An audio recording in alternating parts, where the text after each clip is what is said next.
E aí, galera, beleza? Tranquilinho? Estamos aí mais uma vez, unidos em pensamento para a gente trabalhar com povos pré-colombianos. Na nossa primeira videoaula, a gente trabalhou as dificuldades gerais para estudar, né, os povos pré-colombianos, também analisamos os maias e os astecas. Hoje, eu quero trabalhar com vocês aí os incas, os povos norte-americanos e os povos sul-americanos, beleza? Então vamos lá. Os incas, né, na língua nativa deles, que é o Quechua, é o Tahuantinsuyo, beleza? O nome, eles não se autodenominavam Inca, tá? Não era Império Inca para eles, tá? O Império Inca é uma palavra espanhola, beleza? Para se referir a esse grupo indígena. Eles se autodenominavam Tahuantinsuyo, que é o Império Inca, beleza? A origem deles do Império Inca, fica aí na região do atual, na Cordilheira dos Andes, no atual Peru, Bolívia, Chile, Equador e parte da Argentina, beleza? Então é um enorme território, tá? A capital do Império Inca era Cusco, só lembrar daquele desenho, né? Deu a louco no imperador, que trabalha justamente sobre o Império Inca. A etnia dos Incas é Tiahuanaco, beleza? Que na língua deles, se a gente traduzir, significa filho do sol. Tá? O sol é o deus Inti, daí veio o nome Inca, que os espanhóis passaram a utilizar. Tá tranquilo, gente? A sociedade incaica, porra, cara, ela é muito desenvolvida, tá? E muito complexa. Complexa no sentido de não ser difícil de você entender, mas ela tem as suas características, ela tem as suas peculiaridades, beleza? Então, muito parecido com a nossa sociedade. Nós temos lá classe A, classe B, classe C, né? E o Império Inca também tinha. Então, vamos entender essa parada aí. O topo da pirâmide era o imperador, o Sapa Inca, tá? O poder do imperador era tudo, simples, porque ele era considerado um deus, meu irmão. Tá? Então a sociedade era teocrática, uma teocracia, tá? Tranquilo. Então o imperador, ele é um deus, o Sapa Inca. Então tudo pertence a ele, o sol, tá? O céu, as terras, a chuva, beleza? O mar, tudo pertence a ele. Então ele dá uma moralzinha pra gente, mero mortal, de utilizar isso. Então, o que ele faz? Ele divide todos os territórios do grande Império Inca em ailos, igual o Brasil. O Brasil é um vasto território e ele é dividido em estados. Né? Igualzinho, só troca o nome, beleza? E quem vai administrar o ailo é um funcionário régio. Vamos entender quem é esse funcionário régio. Abaixo do imperador, nós tínhamos os nobres, que na língua quechua, curacas. Beleza? Então, os curacas, eles eram os nobres. Esses malucos, quem eram esses nobres? Eram chefes militares, eram generais do exército incaico, beleza? E eles eram os funcionários públicos. Esses funcionários é que administravam os ailos. Então, vamos entender aqui esse contexto geral. Então, o grande Inca, o Sapa Inca, ele detém todas as terras. Então, ele divide as terras em ailos, beleza? Então, cada ailo ele entrega para um curaca, um administrador, beleza? Igualzinho o Brasil, que o Brasil é dividido em estados. Cada estado é administrado por um governador. Só troca o nome, beleza? Estado, ailo. Governador, curaca. Beleza? Tranquilo. Aí o que ele vai fazer? O estado, igual o estado do Rio de Janeiro, estado do Espírito Santo, ele não é dividido em municípios? Mesma coisa aqui, cara. Mesma coisa. Beleza? Só que continua sendo ailo. Ou seja, o curaca, ele vai dividir, beleza? Aquele ailo dele em pequenos ailos. Aí ele entrega para os camponeses. São esses camponeses quem irão trabalhar na terra. Entende como funciona todo o modus operandi? Ou seja, como vai funcionar todo o Império Inca? O imperador, ele detém o controle de todas as propriedades. Então ele entrega cada propriedade para um curaca administrar. Esse curaca, ele vai pegar esse território dele e vai dividir em 50 fazendas, que chama de ailo também. Beleza? 50 fazendas. Essas fazendas ele entrega para os camponeses. Estes camponeses que vão plantar milho, que vão plantar couve-flor, que vão plantar tomate, e aí que vai gerar toda a economia do Império Inca. Beleza? Como funciona? O camponês paga o imposto em troca do uso da terra. Aí a máquina econômica do Império Inca funciona. Beleza? Então vamos recapitular. O imperador, ele detém todo o controle das terras, o Sapa Inca. Beleza? Ele pega essas terras e divide em ailos e entrega para os curacas. Esses curacas redistribuem todos os ailos, entrega para os camponeses, que são chamados de ianaconas, beleza? A função entrega essas terras em troca de produzi-las, em troca de plantar alguma coisa, criar alguma coisa naquelas propriedades. Tranquilo, gente? Abaixo dos curacas, nós temos os quipucamaioques, que são os sacerdotes, que são os comerciantes e que são os artesãos. Beleza? Qual é a função desse grupo, né, social? O quipucamaioque sacerdote, o próprio nome já fala, sacerdócio. Então o maluco, ele é responsável pela administração de toda a religiosidade. Ele administra os templos, beleza? Os cultos religiosos, tudo isso era responsabilidade dele. Uma outra coisa importante do sacerdote é que era o sacerdote que era responsável pela contabilidade do império. Apesar do curaca, o nobre, ele ser responsável por administrar todo o ailo, beleza? Então, por exemplo, vamos lá nos exemplos mais simples que a gente tem, beleza? O governador Zé, beleza? Que é o curaca, ele administra o grande ailo, ele entrega esse ailo para 20 camponeses. Beleza? Os camponeses vão trabalhar nessa propriedade chamada ailo, beleza? Aí o que ele vai fazer? Quando ele plantar, quando ele colher os seus produtos, ele vai ficar com uma parte, outra parte ele vai pagar o curaca. Ele vai pagar para ter acesso à terra, igual o sistema de meia. Tá? A terra pertence ao curaca. O curaca vai deixar eu usar a terra. Quando eu tiver lá a minha plantação já colhida, tá? Sei lá, 10 toneladas de milho, 5 toneladas fica comigo, 5 toneladas eu pago para o curaca por ter usado a terra. Beleza? Só que como que fica registrado isso? É o sacerdote que vai registrar. Ele é uma espécie de escrivão e contador. Então ele vai chegar lá e vai falar assim, ó, o curaca, né, Zé, ele dividiu o ailo em 20 pequenos territórios.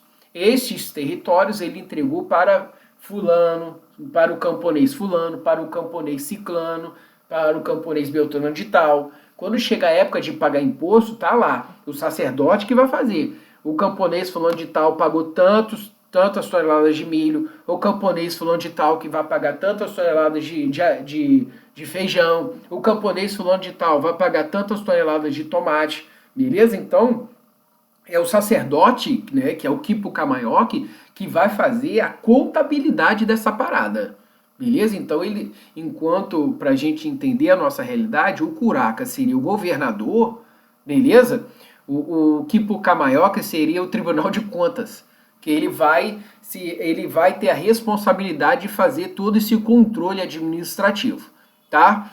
Aí os quipucamaioques também eram comerciantes e eram artesãos. Esse grupo, os caras eram, né, responsáveis pelo todo o fluxo de mercadorias. Então eles compravam e vendiam produtos de todo o Império Inca. Então eles tinham produtos de madeira, eles tinham produtos de ouro, produtos de prata, tá? Tecidos. Uma coisa interessante no Império Inca é a produção de roupa, tá? De lã de lhama. Outra coisa importante para o Império Inca são as penas. Tá? Então, porque quanto mais pena você tiver, mais importante, mais destaque social você tinha. É o famoso ostentar, que a gente tenha na nossa sociedade atual, do cordãozão de ouro, beleza? Do relojão e assim por diante. Então, cada sociedade tem a sua forma de ostentar. E o Império Inca ostentava com penas. Tranquilo, gente? Show de bola? Aí eu falei com vocês, né, do imperador, Sapa Inca. Depois nós temos os nobres, que eram os curacas. Depois os quipucamaioques, que eram os sacerdotes, os comerciantes e os artesãos. Aí lá embaixo nós tínhamos os camponeses, os ianaconas. E por último, os escravos, os ianas. Tá? Então vamos voltar aqui a trabalhar com os camponeses. Eu falei com vocês que os camponeses pagavam impostos em produção, não é? E ele também tem um outro tipo de imposto. Ou seja, o sistema de imposto do Império Inca é chamado de modo de produção asiático. Ou seja, é um sistema de imposto pago de duas formas, né? Em produção ou em dinheiro, igual a gente tem hoje. A gente vai lá e paga os nossos impostos com grana, com dinheiro, din-din, tá? O Império Inca também fazia isso. Tá? É o caso que eu dei o exemplo para vocês aqui. Ele plantava e dava parte do seu produto como imposto. Mas também ele pagava em trabalho. Ou seja, os ianaconas eles tinham que pagar para utilizar a terra, é uma parte da produção dele, e ele também pagava imposto em serviço. Ou seja, ele trabalhava de graça para o governo. Então seria mais ou menos o seguinte, janeiro, fevereiro e março. Os camponeses eles tinham que trabalhar na construção de uma ponte. Entendeu? Aí vai abril, maio, junho, o restante do ano ele ficava trabalhando na fazenda dele, plantando arroz, arroz não tinha na América na época, plantando milho, plantando feijão, né? Plantando maracujá, os seus produtos lá. Quando ele colher esses produtos, ele vai pagar impostos de novo. Parte de tudo que ele plantar, ele vai entregar para o imperador através dos curacas. Lembra do Ailo, aquela jogadinha toda? Entendeu? Então, é o modo de produção asiático.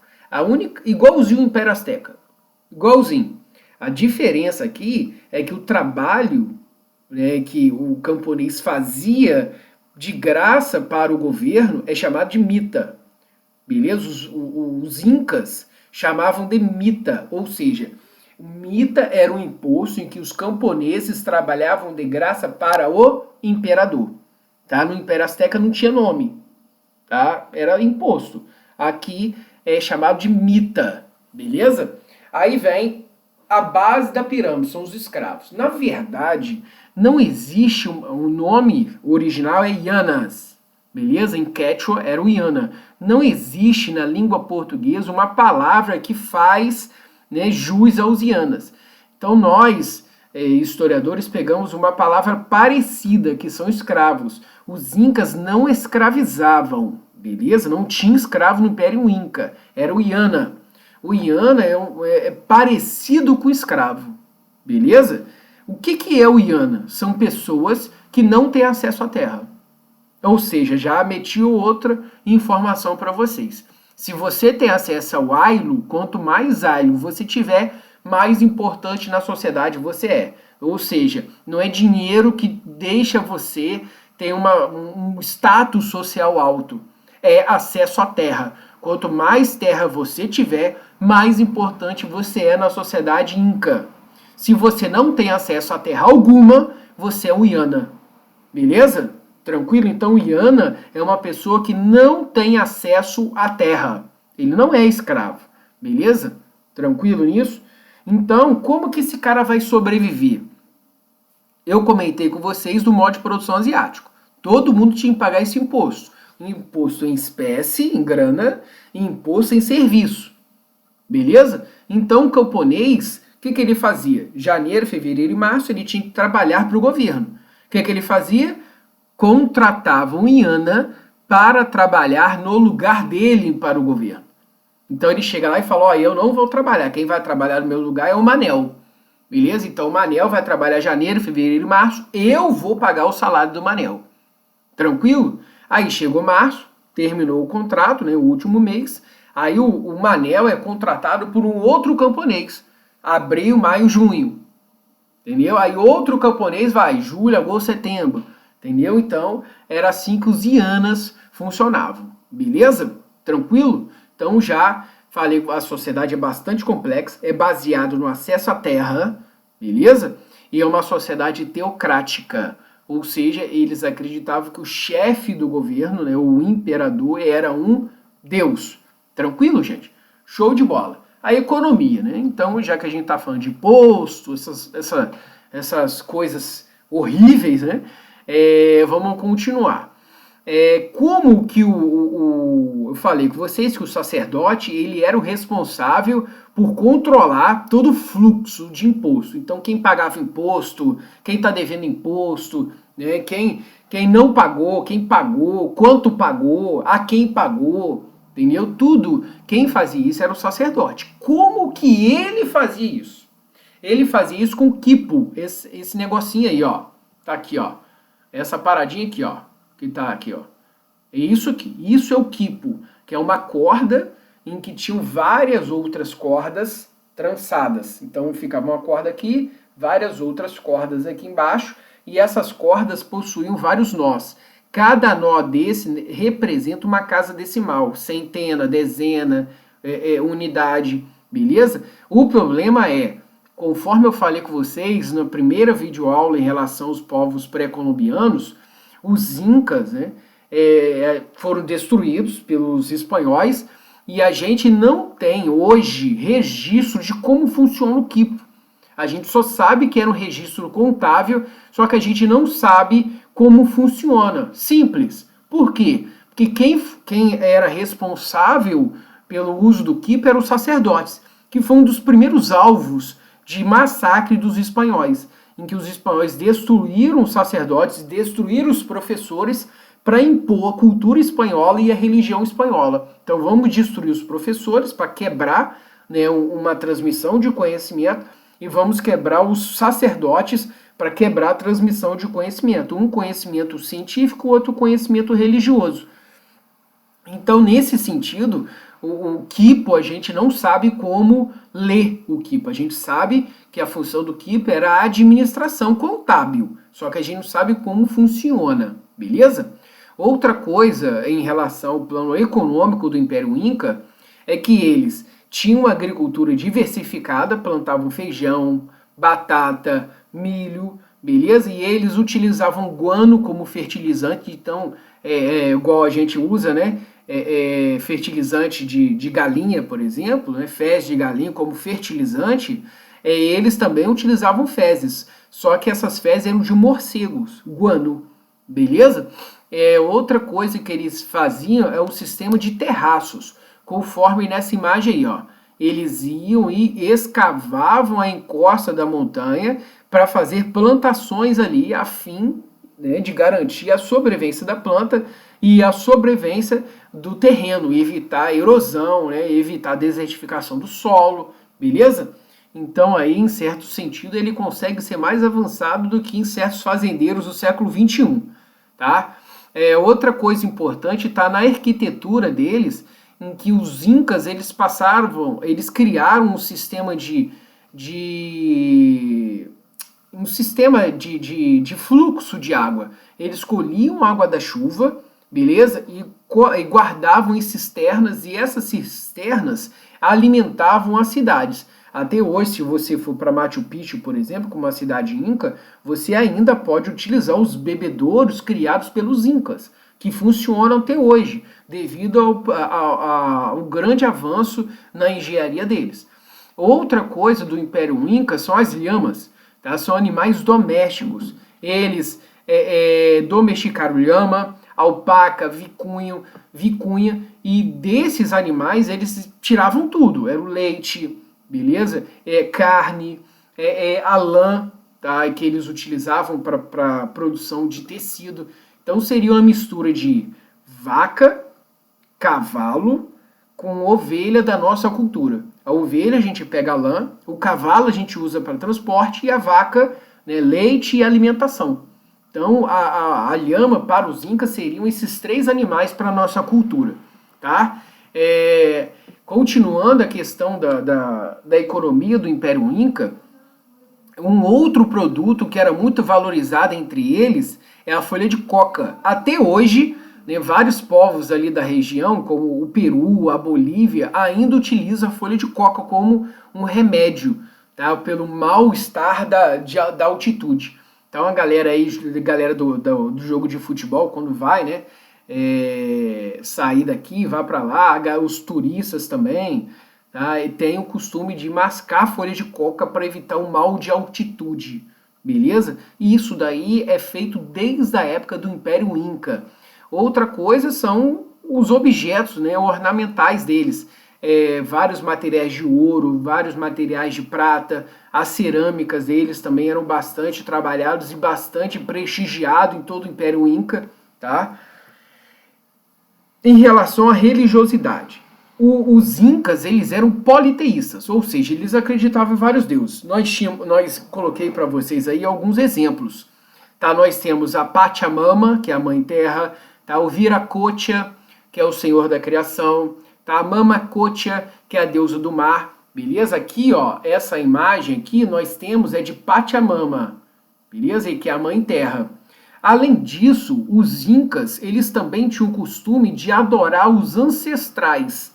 Então, além de adorar os deuses, eles também adoravam os ancestrais. Então, o avô, o bisavô, o tataravô também era considerado uma divindade para eles. E eles tinham altares para esses deuses, tá? Que eram as huacas. Aqui, ó, aqui a gente tem uma fotografia de uma huaca, de como que era a religiosidade dos incas. Então esse símbolo aqui foi encontrado, tá, em Machu Picchu, por exemplo, foi encontrado e representa os ancestrais da família, da pessoa que morava numa determinada casa, tá?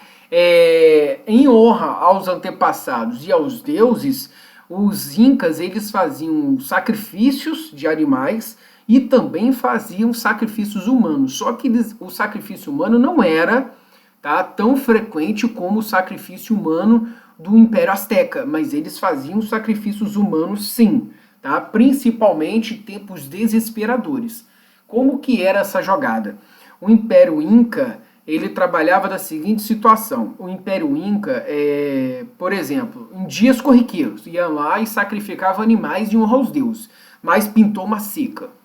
Não, aí a gente precisa, a gente tá precisando da ajuda dos deuses aí, que essa seca tá sinistra. Então vou começar a sacrificar humanos, que são seres vivos mais importantes que os animais. Então ao invés de sacrificar uma lhama, vamos sacrificar um filho do fazendeiro. Entendeu? Mas não deu certo, então vamos melhorar. Então ao invés de ser o filho do fazendeiro, vão sacrificar um filho de um comerciante. Então já não é mais Yanacona, é um Kipokamaioque. Também não deu certo. Porra, então vão sacrificar o filho do nobre, de um curaca. Então, conforme a necessidade, né, o desespero, beleza? Eles iam passar a sacrificar humanos. Mas no dia a dia eles não sacrificavam. Só sacrificavam humanos em tempos desesperadores, como seca, inundações, pragas, beleza? O rito, os funerários do Império Inca também é muito interessante, porque eles mumificavam os seus mortos. Nós temos aí, tá, uma múmia inca muito famosa, porque ela tinha mais ou menos 13 anos, ela era uma curaca, uma filha de um nobre, ela era uma nobre, tá? E ela foi sacrificada aos deuses, e os historiadores acreditam que foi por causa de uma grande seca que assolou a região. Ela tinha tatuagens e ela foi encontrada com folha de coca na boca, beleza? E no estômago dela, cerveja de milho, tá? Então ela foi embebedada, ficou, né, bêbada, aí deram folha de coca para ela e sacrificaram ela depois, beleza? Aí ela foi mumificada, tá? E enterrada. Aí os historiadores encontraram essa múmia. Então, se você olha como o avanço tecnológico de mumificação dos incas eram sinistros. Tá perfeita a múmia, perfeita, beleza? E eles, os incas, outra coisa interessante é que eles acreditavam em reencarnação, tá? Então você podia ir para o céu, tá? Que seria o Janampacha, beleza? ou você ia para o inferno, que é o Ukupatya, ou você reencarnar, você voltava para a Terra para tentar de novo, beleza? Os incas acreditavam que para você alcançar o Janampaka, que é o céu, você tem que seguir 3 caminhos, tá? O Amasua, o Amalula e o Amachela. 3 caminhos, tá? O Amasua é não roubar, não mentir e não ser preguiçoso. Então, se você seguir esses 3 caminhos, você tem grande chance de alcançar o céu. Beleza? O Janampatya. Se você não conseguir, você pode voltar para a Terra agora. Se você não seguir, tá? Se você for ladrão, se você for um mentiroso, se você for um preguiçoso, aí, meu querido, já era para você. É o Ukupatya. É inferno na certa. Tranquilo? A arquitetura do Império Inca. Cara, os caras eram ótimos construtores. Eles são tão perfeitos em construção que hoje, em pleno século XXI, a gente não sabe como eles construíram aquilo. Nós temos aqui uma fotografia de Machu Picchu, tá? Que é uma cidade que foi encontrada numa altitude de 3.900 metros. Tá? E a gente não sabe como eles construíram aquela cidade. Tá? É porque, relembrando, eles não tinham tecnologia da roda, então retira tudo que tem roda, carroça, beleza? Guindaste, tudo que tem roda. Como é que eles conseguiram levar materiais lá? Pedras de até 3 toneladas, como que eles conseguiram levar lá para cima sem roda? Beleza? Outra coisa, eles não sabiam a tecnologia do cimento.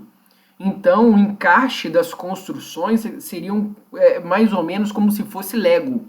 Então, eles faziam lá uma pedra, beleza? Com uma reentrância, tipo uma saliência. A pedra ficava um ganchinho assim. Na outra pedra, eles iam e faziam um buraco. Então, na hora deles encaixarem uma pedra na outra, encaixava esse buraco perfeitamente, igual uma peça de Lego. Beleza? Então, é como se fosse um Lego. Tá? Os incas, eles fizeram essas construções em Lego. E essas pedras são tão bem encaixadas que se você pegar uma folha de papel e tentar colocar nas frestas entre uma e outra pedra, você não consegue, tá? Devido a essa habilidade na construção incaica. Eles construíram estradas, eles construíram pontes, beleza? O interessante é que eles não construíam pirâmides. Pirâmides são coisas de Inca e são coisas de Azteca e coisa de Maia. Os incas não construíram pirâmide, eles construíram palácios, eles construíram pontes, armazéns, casas de pedra, mas não construíram pirâmides, beleza? Outra coisa é o seu conhecimento astronômico. As cidades incaicas, elas também seguiam os mapas astrais. Então as ruas vai seguir a constelação de Órion, beleza? Uma construção ao templo tal vai ser baseado na estrela tal, o palácio do rei vai ser baseado na estrela fulano de tal, beleza? Então é assim que eles trabalhavam também, beleza? Como que aconteceu a queda do Império Inca? Pô, extremamente avançado tecnologicamente. O que aconteceu? Tinha 3 milhões de pessoas só no Império Inca, cara. Como que 500 pessoas aí conseguem destruir um império de 3 milhões? Como? Cara, quem foi o responsável foi Francisco Pizarro em 1533. Beleza? Aí, o que aconteceu? Francisco Pizarro, quando ele chega no território, ele encontrou o Império Inca com uma crise interna, tá? Uma crise de sucessão. Porque quando o imperador morre, ele não deixa herdeiros. Beleza? Ele não fala assim, vai ser você que vai ser o imperador. Então os filhos do imperador, os príncipes, né? Atahualpa e Huasca, ele entram em guerra civil. Então o Império Inca, ele está em uma guerra civil entre Atahualpa e Huasca, para saber quem vai ser o grande Inca, quem vai ser o novo imperador. Beleza? E quando o Pizarro chega, a guerra civil tinha acabado recentemente, fazia pouco tempo, em que Atahualpa vence, mata o Huasca, beleza? E proclama-se o novo imperador Inca. Tá? Ou seja, ainda tinham pessoas que estavam descontentes com a vitória de Atahualpa, tá? Existiam pessoas, existiam incas que estavam descontentes com o assassinato de Huasca, então Atahualpa ele não tinha solidificado o seu poder ainda. Então é uma crise política muito forte. Então Pizarro já chega no Império, tá, com uma fragilidade política. Tá? Aí o que acontece? Atahualpa, ele vai, né, que é o Sapa Inca, ele vai recepcionar Francisco Pizarro. Francisco Pizarro aproveita de uma treta. Que treta foi essa? O padre que estava com Pizarro entrega uma Bíblia para um dos incas. O Inca, pô, o que é isso? Ele pega a Bíblia e joga fora. Para ele, né? Não é que ele nunca viu uma Bíblia de papel, nunca viu um livro de papel, beleza? Nunca viu aquilo. Então, para ele, leitura em latim, porra, nada a ver. Só que quando ele faz isso, o sacerdote acusou de heresia. O Pizarro, que só queria uma desculpa, aproveita, abre fogo contra, né, o grupo de Atahualpa, mata geral, exceto Atahualpa. Atahualpa foi sequestrado, beleza? E Francisco Pizarro exige uma enorme quantidade de dinheiro, beleza? Uma enorme. E os incas prontamente pagam. O Pizarro fica assim, pô, era para demorar anos para eles fazerem isso. Os caras me entregam em dias. O que Pizarro faz? Pizarro vai lá, assassina Atahualpa, né, desarticulando qualquer organização política, e ele ataca o Império Inca, que se desmancha com o ataque de Francisco Pizarro, beleza? Ele aproveitou dessa fragilidade política do Império Inca, tá? Então, deixa eu explicar para vocês aqui os motivos, né, do Império Azteca e do Império Inca ruir perante o avanço espanhol. Não tem condição, tá? Não tinha. Se você olhar, faz assim, pô, é impossível o Império Azteca e o Império Maia, e o Império Inca cair perante o avanço espanhol. Não tem condição. Tá? Só o Império Inca tinha 3 milhões de pessoas. Como que eles iam fazer? É impossível. O que aconteceu? Tá? A vitória dos espanhóis se dá pelo primeiro motivo, tá? Que é o mais importante, que são as doenças. Os europeus, quando vêm para a América, eles trazem as doenças europeias. Os nativo-americanos, né, os americanos, tá, esses são os americanos, eles estavam aqui de boa, tranquilo, tá? O sistema imunológico dele, a galera da biologia aí, tá? O sistema biológico deles não estavam preparados para receber as doenças europeias. O corpo dos índios, eles nunca viram as doenças europeias. Então, quando as doenças europeias entrou, né, na América, isso foi um massacre para os índios, beleza? Os índios morreram igual baratas, aos montes, tá? Cidades inteiras, né? Tem, por exemplo, Tenochtitlan, 80% da população morreu de varíola, entende? Por doenças europeias, tá? Outra coisa são os conflitos internos, conforme eu falei com vocês aí agora, dos incas, né, entre Atahualpa e Huasca, tá? O Azteca, aqueles conflitos entre as tribos que foram vencidas pelos aztecas, tá? A cultura, a religiosidade, tá? A religiosidade lá, como por exemplo o Azteca, Montezuma achava que Cortés era um deus, o Quetzalcóatl que está voltando. Tanto que nos primeiros anos, Montezuma acreditava que os espanhóis comiam ouro, tá? Porque quando Cortés chegava, falava assim, o que você quer? Aí Cortés, quero ouro. Cortés não pedia água, Cortés não pedia comida. Então os espanhóis acreditavam, o Montezuma e os astecas acreditavam que os espanhóis comiam ouro, tá? Ou seja, essa religiosidade, esse misticismo por trás, e os espanhóis aproveitaram disso. Outra coisa é a cultura bélica, tá? Mas como assim? A diferença é que os astecas e os incas, quando eles venciam os inimigos, ele não procurava matar os inimigos. Então a guerra entre esses dois grupos, né, era uma guerra de aprisionamento. Lembra da Guerra Florida? Para quem não lembra, vamos lá. Os astecas, eles adoravam fazer guerras uns com os outros para capturar o seu inimigo e sacrificar o seu inimigo. Então, as guerras para eles não é para matar o inimigo, é para sacrificar os deuses. Tá? Então, em termos de mortandade, a guerra asteca era muito baixa, do Império Inca também. Tá? Agora, diferentemente dos espanhóis, os espanhóis, o inimigo bom é inimigo morto. Então, zero de prisão. A gente não vai fazer prisioneiro, a gente vai matar geral. E isso daí também fez com que a balança pendesse para o lado dos espanhóis. E por último, nós temos a pólvora. Tá? A pólvora, ela é o atributo menos importante para a vitória dos espanhóis. Tá? Para você ter uma noção, enquanto um espanhol dava um tiro, um índio, o Inca, dava 17 flechadas. Né? Então, a pólvora não foi um atributo importante para a vitória, no sentido clássico, né? Pólvora, tiro, né? O importante da pólvora é o psicológico, ou seja, os índios nunca viram aquilo. De repente, né, olha a visão, isso daí tem um registro de um livro, né, o historiador Leslie Bethel. O que ele fez? Ele conseguiu um registro de um espanhol que ele copiou o que os índios falaram sobre eles.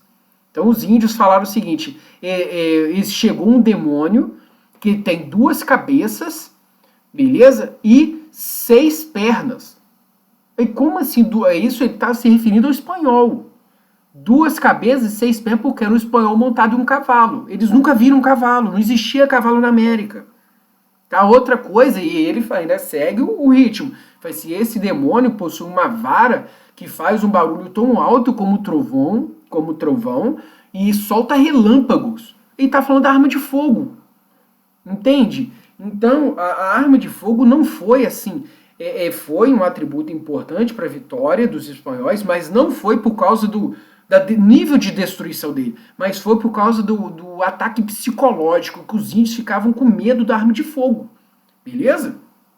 Tranquilo? Então a gente fecha os incas e a gente fala hoje dos povos norte-americanos. Beleza?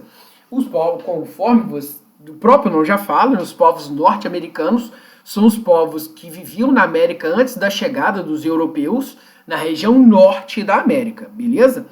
O que todos eles têm em comum? Na parte cultural, eles utilizavam instrumentos, né, musicais como forma de religião. Então eles utilizavam tambores e chocalhos como forma de adorar os espíritos, beleza? E adorar os ancestrais e a Mãe Terra, que são os principais símbolos, né, religiosos dos índios norte-americanos. Também eles utilizavam histórias, então a história indígena era oral, eles não escreviam, beleza? Eles registravam a sua história em histórias, tá? Então era história oral, beleza? E eles faziam isso em músicas, em cantos, tá? Para contar aí grandes feitos dos seus povos lá no passado. Além disso, os povos norte-americanos, eles só domesticaram o cachorro, nenhum outro animal ele domesticou. Com a chegada do europeu, aí os índios norte-americanos passaram também a utilizar o cavalo, tá? Eles moravam em tenda chamada tipê ou tipi, beleza? E outra coisa interessante da cultura dos índios norte-americanos é o seu nome, tá? Então eles tinham o nome de nascimento e depois o nome quando ele se tornasse adulto. Esse nome representava a personalidade dele, pode ser uma personalidade ou uma característica física, beleza? Ou uma comparação com animais. Né? Então, eles faziam assim, olhavam o lobo, né? Olhavam o búfalo, né? Touro sentado, caninos brancos, beleza? Eles faziam isso. Ou era uma característica dele, física ou mental, tá? Ou exaltação a algum animal da natureza. Tranquilo? Outra coisa importante da cultura dos indígenas norte-americanos é o búfalo. Cara, todos os povos norte-americanos, todos, exceto um, que eu vou falar qual que é, beleza? Todos os povos norte-americanos, eles sobreviviam caçando búfalos, beleza? Todos eles. Então o búfalo era tudo para os caras. Eles caçavam o búfalo, comiam a carne, tá? Do couro eles faziam roupas, faziam as tendas, dos ossos eles faziam armamento, utensílios domésticos, tá? Do chifre, tudo, tá? Eles aproveitavam tudo do búfalo, tudo, beleza? Aí vamos lá. O artesanato indígena. O artesanato dos índios norte-americanos é dividido de duas formas: o prático, beleza, e o estético. O prático é roupa que eles faziam, né? Eles faziam utensílios domésticos, né? Como pratos, panelas, tá? Eles também. E o estético. O estético era muito baseado, tá? No status social e na religiosidade. O status social era o cocar. Tá? Então eles faziam aí o cocar, quanto maior socialmente você é, mais plumas no seu cocar tem. Daí o chefe, né? E os totens. Os totens eram estátuas construídas de madeira, era entalhado, e essas estátuas eles eram representações dos animais. E essas representações dos animais eram espíritos dos animais em que eles adoravam. Espírito águia, espírito lobo, espírito urso. Então eles faziam esses totens para exaltar estes espíritos. Beleza? Aí tá, esse daí é o único povo que não utilizou o búfalo como base alimentar. Beleza? Que são os inuites, mais conhecidos como os esquimós. Eles viviam no extremo norte da América, lá no Polo Norte, beleza? E eles domesticaram os cães, tanto que eles utilizavam o trenó, né, puxado por cães como sistema de transporte, moravam nessas tendas, os tipi, tá? E iglu, que eles também faziam. Tá? E a diferença deles é a alimentação. Eles não comiam, a base da alimentação deles era carne. Tá? Eles quase não comiam vegetais. Os vegetais era só no verão, quando nascia ali algumas frutinhas silvestres, tá? Então eles comiam esses vegetais, mas a base da comida deles era carne. Era carne no café da manhã, carne no almoço, carne na janta, carne no lanche da tarde. Então a carne era tudo para eles, principalmente de baleia. Tá? Então eles eram grandes caçadores de baleia, tá? E sobreviviam à base dela. Mas também caçavam focas, tá? Morsas, peixes, moluscos, beleza? Aí esse daí são os Cherokees. Os Cherokees é como se fosse um balaio de gato, beleza? Para a gente ser o mais simples possível. Como assim? Quando você fala de Cherokee, você está falando de várias tribos. Você está falando dos Seminole, Choctaw, Chictaw e os Cree. Tudo quando os europeus chegam, fazem tudo é Cherokee, beleza? Mas na verdade são Seminoles, Choctaw, Chictaw e Cree. Tudo é Cherokee, beleza? E eles são conhecidos como as 5 tribos civilizadas, pois os europeus chamavam eles de civilizados porque eles tinham moradia fixa. Eles não eram nômades, tá? Como a grande maioria dos povos que viviam, né? Eles seguiam os búfalos. Então os búfalos eles faziam as suas migrações e os indígenas faziam a migração atrás. Beleza? O Cherokee não. O Cherokee eles tinham as suas moradias fixas. Ou seja, eles caçavam os búfalos e armazenavam a comida na época em que o búfalo não estava na área. Beleza?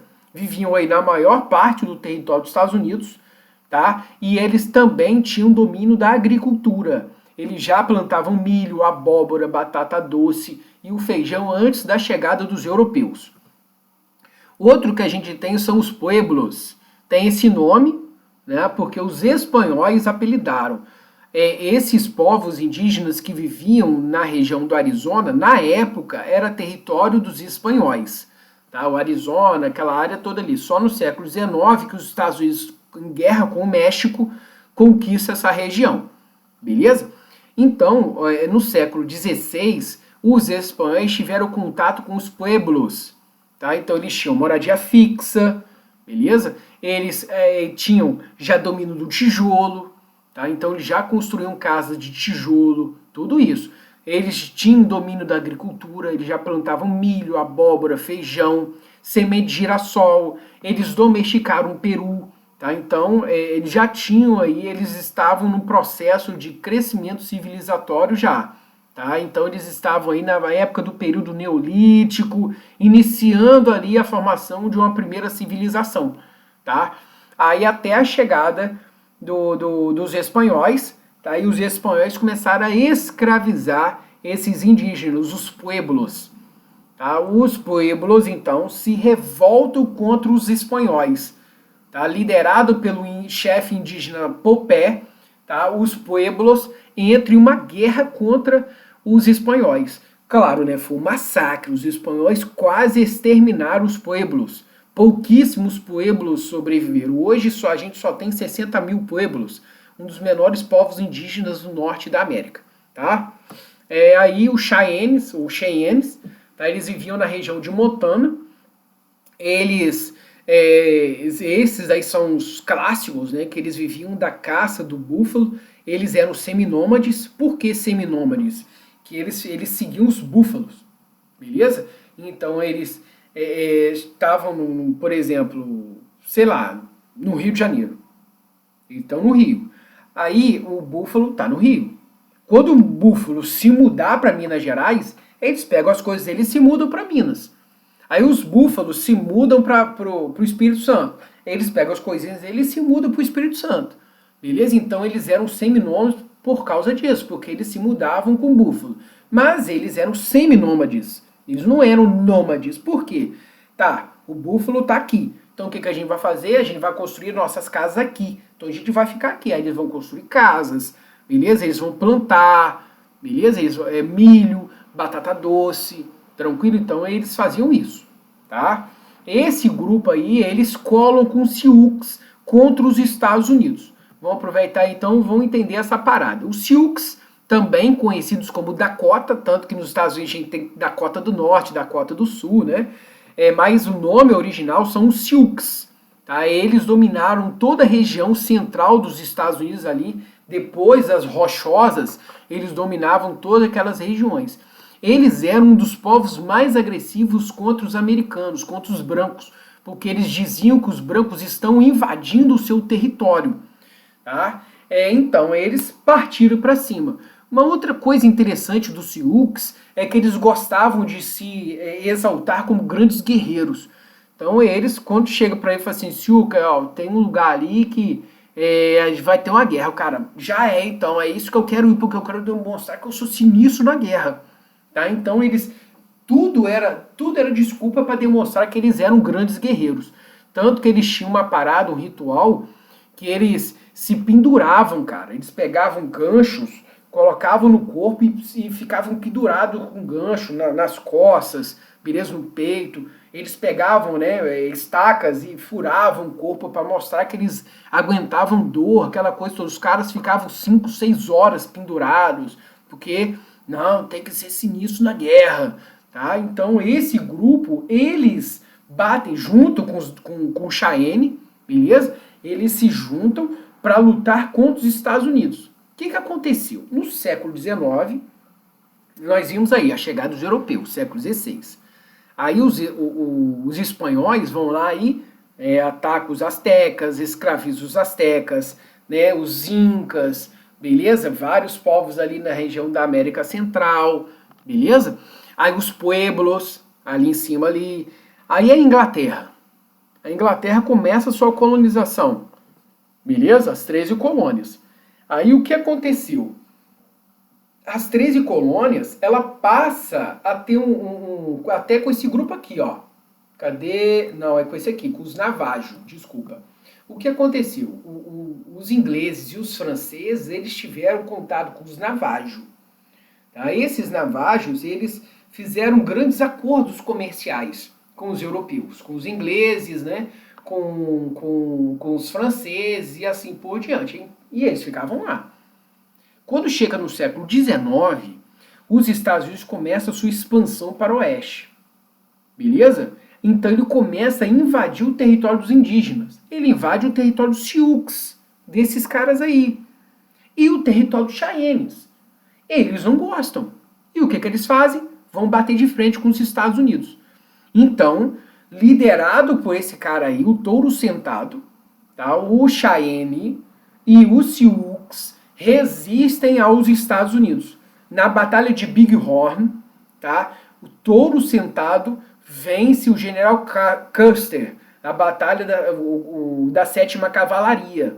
Beleza? Mas, ao longo da batalha, os indígenas perderam e os Estados Unidos vai dominando todo o território deles. E claro que eu vou falar a conclusão disso aí no final desses slides aí, que é muito importante a gente falar sobre esse tipo de essa conclusão dessa rebeldia de Touro Sentado.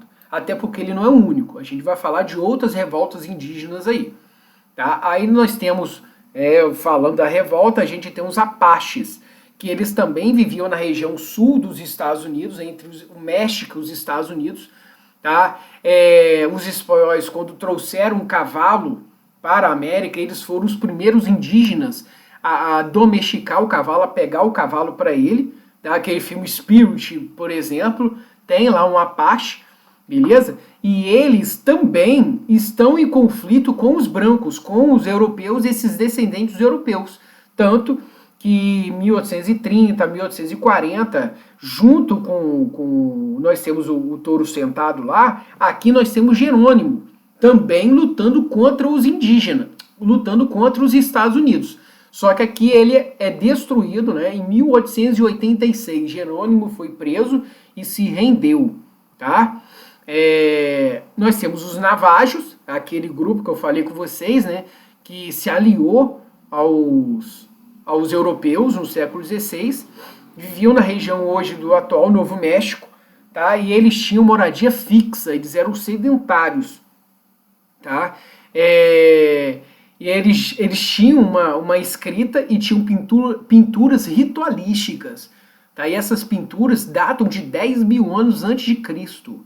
Para você ter ideia, ele já tem registro dos Navajos na região ali do Novo México. O que aconteceu? Com a revolta, né, do Touro Sentado, de Jerônimo, os Navajos também foram considerados perigosos. E os Estados Unidos, então, prendem todos os Navajos. Tá? E esse aqui, o Blackfeet, não existe mais os Blackfeet, tá? Eles eram das tribos mais violentas que tinham nos Estados Unidos, tá? Desde o século XVI, eles eram os índios que batiam de frente com os europeus, chamavam os europeus de invasores e não aceitavam os europeus de forma alguma. Eles eram famosos por escalpelar os seus inimigos e pegar o escalpo. Ele pegava, né, depois de vencer o inimigo, não precisava ser necessariamente morto, o inimigo podia estar vivo, ele pegava aqui, tá, puxava, pegava uma faca e arrancava o couro da cabeça do cara. Não precisava ser tudo, ele precisava dar uma tira de couro. E ele carregava a tira de couro na cintura, mostrando como que ele era um guerreiro formidável, tá, com os escalpos dos inimigos. Tá? Devido à expansão para o oeste dos Estados Unidos, em dominar o território indígena, os Blackfeet foram extintos. Primeiro, por causa dos ataques dos Estados Unidos, e o segundo, porque os Estados Unidos começou a fazer uma caça predatória aos búfalos. Vão matar os búfalos, porque os índios precisam do búfalo para sobreviver. Então vão matar os bichos. Então eles chegavam lá e saíam matando tudo quanto é bicho e deixavam lá apodrecendo. Tudo para deixar os índios com fome, tá? E levar eles à morte de inanição. Foi o que aconteceu com os Blackfeet. Todos eles morreram porque não tinha touro, búfalo o suficiente para eles e os ataques dos Estados Unidos. Aí eu falei com vocês, né? Nós temos lá os Sioux, os Dakota, o Cheyenne, né? Os Blackfeet, todos eles contra os Estados Unidos nessa invasão, porque os Estados Unidos ficavam lá, as 13 colônias. Aí ele começa a expandir para o oeste, no século XIX. Então ele começa a invadir o território indígena, região central ali dos Estados Unidos e sul dos Estados Unidos. Aí esses índios vão bater de frente. Os índios perderam, tá? Falei com vocês aí, Touro Sentado, tá? Falei com vocês de Jerônimo, tá? Eles perderam. O que os Estados Unidos faz? Ele cria a Indian Removal Act, tá? A lei de remoção indígena. Ou seja, os índios foram retirados de suas terras e levados para reservas indígenas na região do atual Oklahoma. Então os indígenas foram presos, tá, acorrentados e arrastados até Oklahoma. Então aí, como por exemplo os Navajo, eles viviam no Novo México, beleza? Então eles tinham que ir até Oklahoma, 600 quilômetros, a pé. Tá? E vários indígenas não conseguiram sobreviver a essa via crucis, tá? Até a reserva indígena. Vários morreram de exaustão, de fome, beleza? De sede, tá? É por causa das péssimas condições em que o exército dos Estados Unidos fez isso. Daí o nome de Caminho das Lágrimas ou Marcha das Lágrimas, em que 8 mil índios morreram só nessa viagem, beleza? Aí a gente fecha os índios norte-americanos e a gente fala dos índios sul-americanos. Show de bola? Os índios sul-americanos, aí a gente fala, né, de Brasil, ele tem uma grande cultura guerreira. Ou seja, os indígenas aqui na região brasileira, desde quando o moleque tem 9 anos de idade, o moleque já aprende a ir pra guerra, já aprende a caçar, beleza? Usar arco e flecha, tá? E aí eu vou explicar ao longo da matéria como que era esse treinamento. Eles eram seminômades, ou seja, eles não eram nômades, tá? Viviam da caça, da pesca e da coleta de frutos, como a tia lá da primeira e quarta série fala, beleza? Eles eram seminômades, eles tinham agricultura sim, tá? Só que, como eu falei com vocês, né, lá dos Apaches lá, eles eram seminômades, ou seja, eles viviam no Rio de Janeiro. Então eles estão aqui no Rio. Então eles constroem a sua aldeia, tá? A sua oca, suas casas, constroem lá e eles plantam ali na área. Aí aquela área começou a ficar pobre na plantação, né? O terreno começa a ficar pobre, ter pouca caça, ter pouca pesca. O que eles fazem? Vamos mudar. Vamos sair daqui do Rio e vão para Minas Gerais. Chega lá, constrói de novo a sua aldeia, né? Planta lá e vai milho, beleza? Tomate, cacau, maracujá, planta lá e caça, pesca, coleta os frutos na área, beleza? Aí começa o solo ficar pobre, diminuir, né, a caça, diminuir pesca, vamos mudar. Aí eles vão para o Espírito Santo, faz a mesma coisa. Aí diminuiu, né? Menos plantação, menos caça, menos peixe, o solo não está mais fértil. O que eles fazem? Voltam para o Rio. Então eles ficam fazendo essa via crucis, beleza? Por isso são seminômades. Eles não eram sedentários, né? Porque eles iam de um lugar para o outro de acordo com a caça, mas eles também não eram nômades, porque quando eles chegavam em um determinado lugar, eles iam lá e construíam casas, beleza? E eles ficavam ali naquela área, então não era um mês, 2 meses, não, era 10, 20 anos que eles ficavam ali. Então era de 20 em 20 anos, eles trocavam os lugares por causa da plantação, beleza? Os indígenas brasileiros, eles tinham 2 bases linguísticas. Base linguística, gente, vamos falar do português, por exemplo, é a nossa língua, beleza? A base linguística do português é o latim, beleza? Então a base linguística é latim. Aí o latim, nós temos português, nós temos francês, nós temos espanhol, nós temos italiano, beleza? Isso é a base linguística. Aqui nos indígenas brasileiros nós temos 2 bases linguísticas. Nós temos o Macro-G, que é uma base linguística quase extinta, beleza? E nós tínhamos os Tupis, que essa daí é a mais predominante na região, tá? Então vamos lá. A Macro-G, ela vive aí principalmente na região do interior do Brasil, no sertão brasileiro, tá? E no litoral do estado do Rio, tá? E do estado do Espírito Santo. Já o Tupi, ele vivia em todo o litoral, principalmente o Nordeste brasileiro. Aí era domínio de Tupi. Tranquilo? Vamos lá aqui, ó, para vocês terem uma ideia das bases linguísticas, o Tupi e o Macro-G. Olha quantas línguas nós temos, tá? Então, nós temos aqui, ó, o Macro-G, nós temos Jauaré, Carajá, nós temos Xambioá, Machacali, Pataxó, beleza? Aí são línguas. Bororo, o Mutila. Aí vamos olhar pro Tupi. Nós temos Chipaia, Juruna, tá? Maué, Puruborá, beleza? Tupari, Ariquém, entendeu? Então são N línguas. Tranquilo, gente? Como que era a organização dos índios brasileiros? Tá?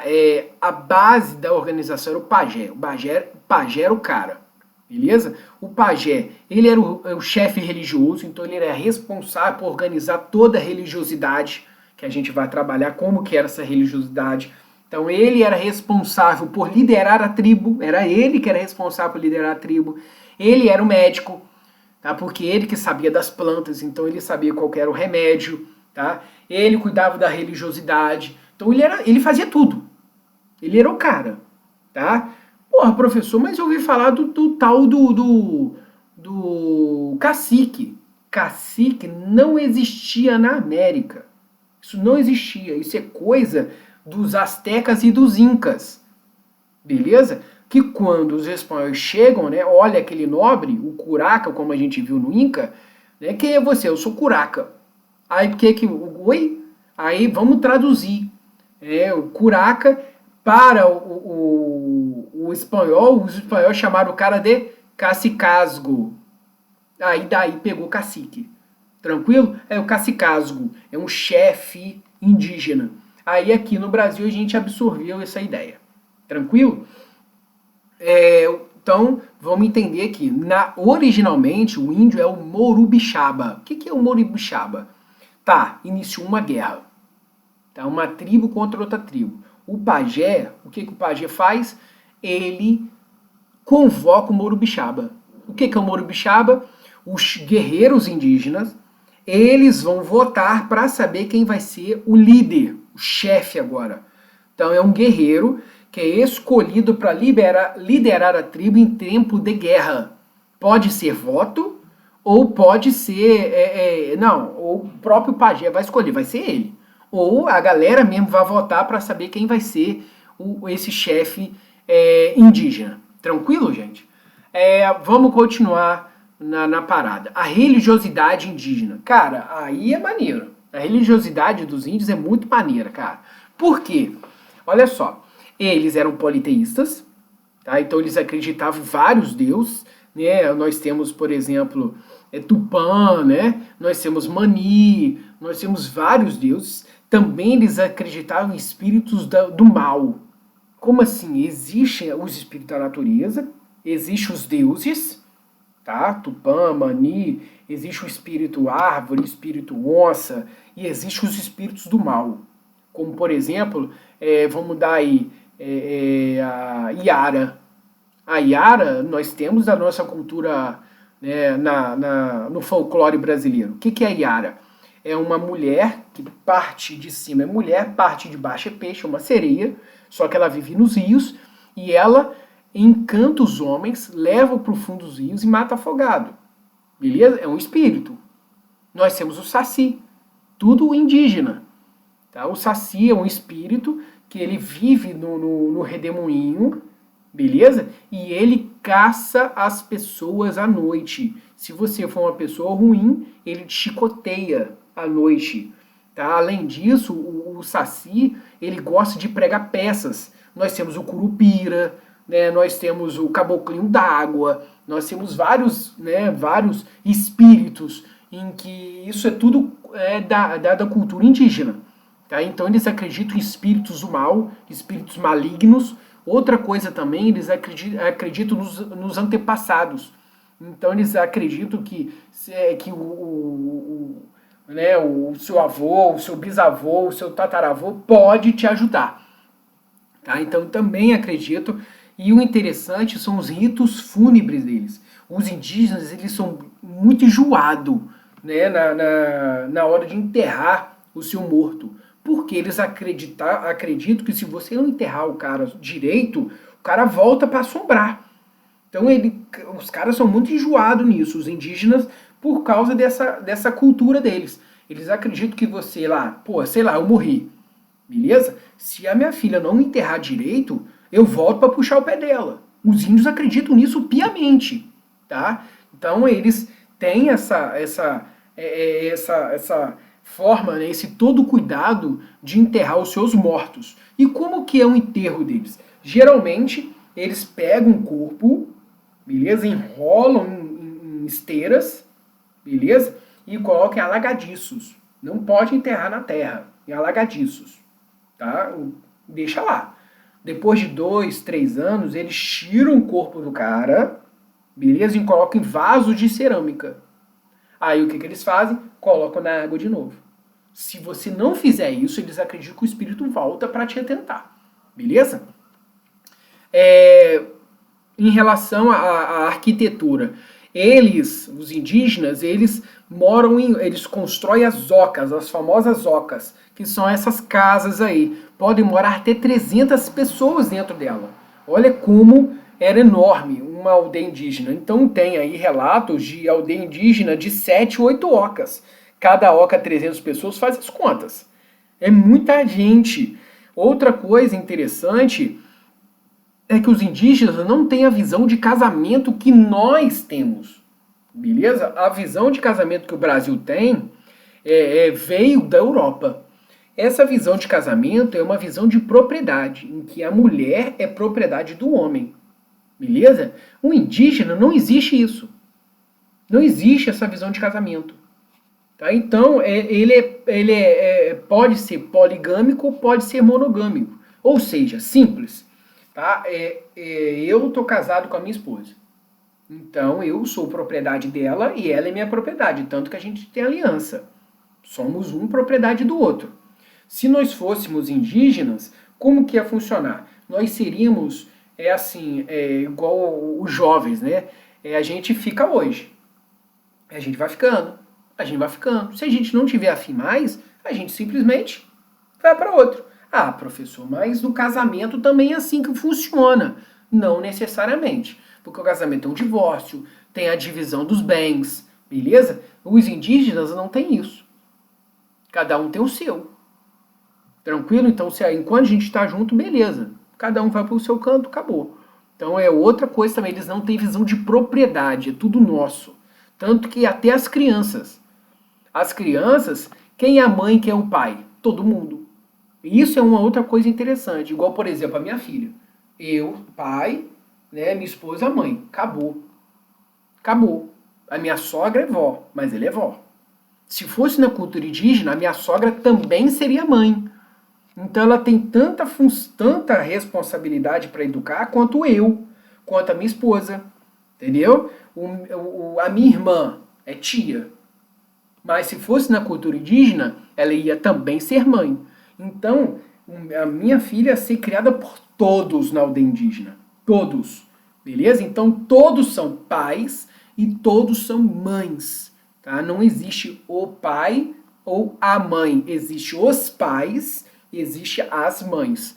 Isso daí também é muito importante porque isso fecha muito para os indígenas. Entendeu? Diferentemente aqui, igual por exemplo a minha vizinha. Minha vizinha é minha vizinha. Entendeu? Mas se fosse na aldeia indígena, não. Ela é mãe da minha filha também. Entende? E eu sou pai da filha da minha vizinha, porque todo mundo tem a responsabilidade de criar os filhos juntos. Entendeu? Somos todos juntos para criar os filhos, para criar a nova geração. Tá?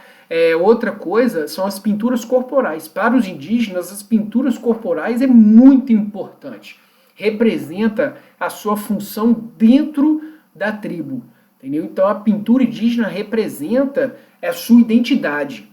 Tá? Então eu pertenço à tribo X, eu pertenço à tribo Y. Tá? E outra coisa, eles faziam o ritual da antropofagia. Tem aqui uma imagem. Tá? O que é isso, gente? A antropofagia. Qual é a ideia da parada? Os indígenas, ou seja, eles eram canibais. Qual é a situação? Eles acreditavam que quando você se alimentava do seu inimigo, você absorvia toda a característica daquele inimigo. Tá? Então é muito fácil da gente entender. Tá? Ou seja, o que acontecia? Tá lá, eu e o professor de geografia. Se eu vou lá, mato o professor de geografia e almoço o professor de geografia, tá? Eu vou absorver todo o conhecimento de geografia dele. Então eu vou pegar todas as qualidades. Então se eu for lá, mato um jogador de futebol e eu almoçar esse jogador de futebol, eu vou ser um bom jogador de futebol. Tá? Daí essa importância do canibalismo para os indígenas. Eles não comiam o seu inimigo por fome. Tá? Então como que era? Aí eu trabalho com vocês a ideia da tradição guerreira. Quando um inimigo é capturado pelos índios, os índios levam esse inimigo para a tribo. Chega lá na tribo, ele fica lá, como prisioneiro, mas fica lá. Ele pode casar com quem quiser, pode namorar com quem quiser, fica lá, tranquilo. Tá? Mas quando chega a época de fazer o ritual, né, do canibalismo, aí a tribo chama os seus amigos, todo mundo, vamos lá que vai ter churrasco. Tá? Igual a gente faz em casa, tá vendo onde a gente tira? O nosso churrasco da onde que vem? Não, vamos lá, galera, vamos lá, todo mundo. Aí a gente vai lá, todo mundo reunido.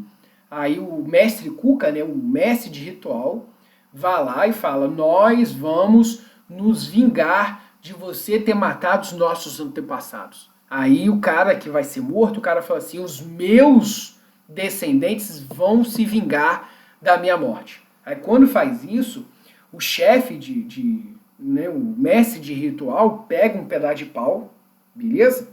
Bate na nuca do cara, aí o cara cai. Quando o cara cai, são as crianças que são responsáveis por sangrar, igual a galera da roça fala, né, por sangrar. Eles pegam a faca e furam o coração dele. Para quê? Para os meninos saberem onde, né, deve acertar o seu inimigo. Então, desde pequeno, eles são treinados para ser grandes guerreiros. E tanto que eles fazem parte desse processo em matar o cara. Depois que fazer isso, aí eles limpam o corpo, né? Picam o corpo e fazem churrasco, né? Tá vendo a grelha? Igualzinho. As partes moles, como língua, fígado, aí eles fazem uma sopa, né? Que é igual vaca atolada, com mandioca, né? A gente chama de vaca atolada, só que ao invés de ser carne de vaca, era língua, era fígado, beleza? E as mulheres, elas ficavam com testículo porque eles acreditavam que era afrodisíaco, tá? Então, era bom para a fertilidade da mulher. E assim eles acreditavam. Então era mais um rito religioso do que ser de alimento em si. Tá? Então a gente falou da cultura geral dos indígenas, vamos falar um pouquinho aí do que interessa pra gente, que é a história do estado do Rio de Janeiro e a história do estado do Espírito Santo, que é a nossa área principal aí. Tá? Então, quando os europeus chegam, né, no estado do Rio de Janeiro, eles dão de cara com os franceses. Os franceses, né, fundaram a França Antártida. Os franceses liderados por Villeneuve,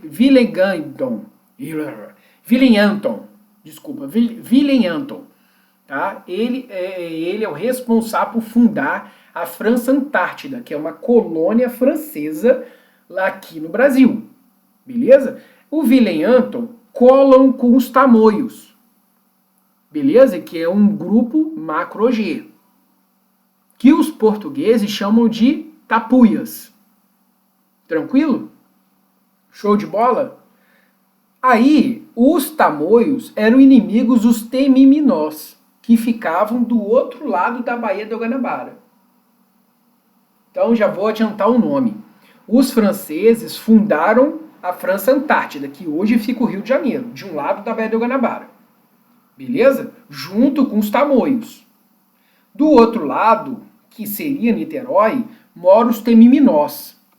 Então, os portugueses, tá, liderado por Mendes Sá, colam com os temiminós, beleza? E os portugueses, junto com os temiminós, entram em guerra com os franceses e os tamoios. Quem lidera quem? Os franceses é Villeneuve, tá? Os tamoios Cunhambebe, beleza? Do lado dos portugueses nós temos Mendes Sá e nós temos Araribóia, o líder indígena. Então a guerra é entre os dois. Os portugueses vencem os franceses, tá? E tomam a França Antártida, rebatizam o nome de São Sebastião do Rio de Janeiro, tá? E os tupis ficam com a aldeia de São Lourenço, que vai ser depois chamado de Niterói. Então fica o São Sebastião do Rio de Janeiro de um lado, da Baía da Guanabara, do outro lado da Baía da Guanabara, Niterói, que fica com os indígenas. Então fica português e tupis, beleza? E os tamoios nessa foram escravizados, beleza?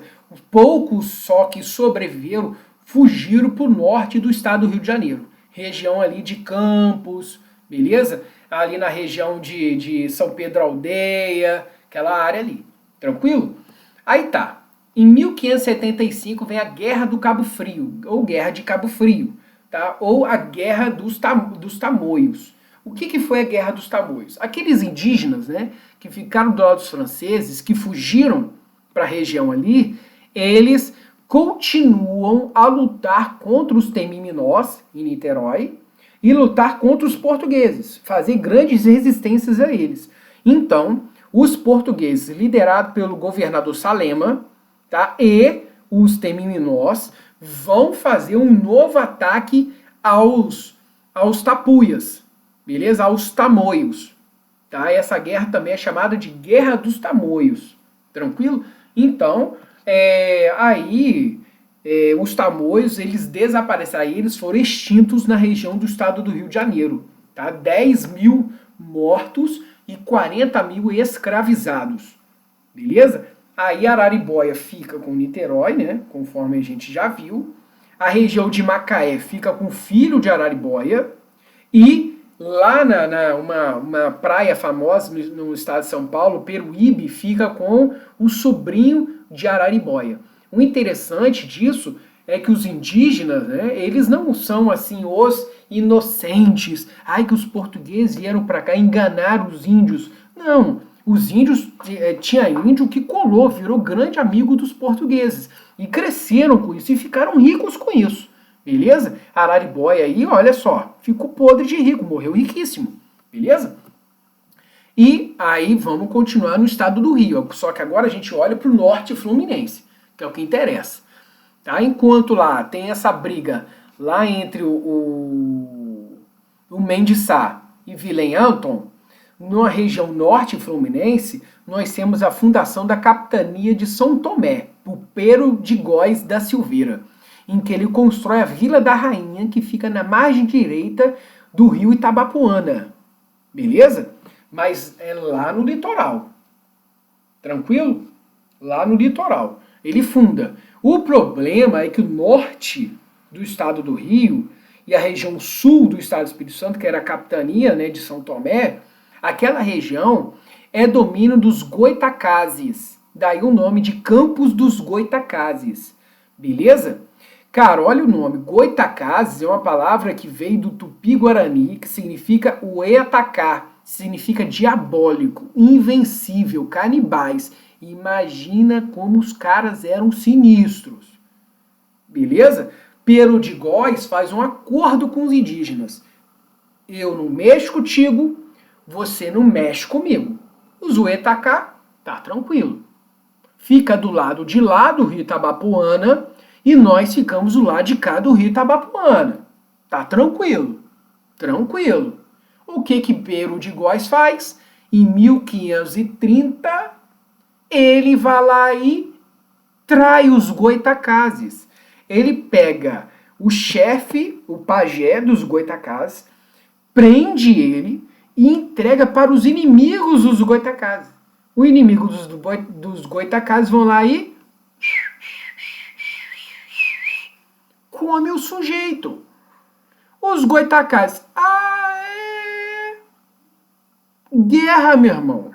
Aí pronto. A porrada estanca, a guerra estanca entre eles. Em 1570, os portugueses metem o pé. Vila da Rainha foi destruída.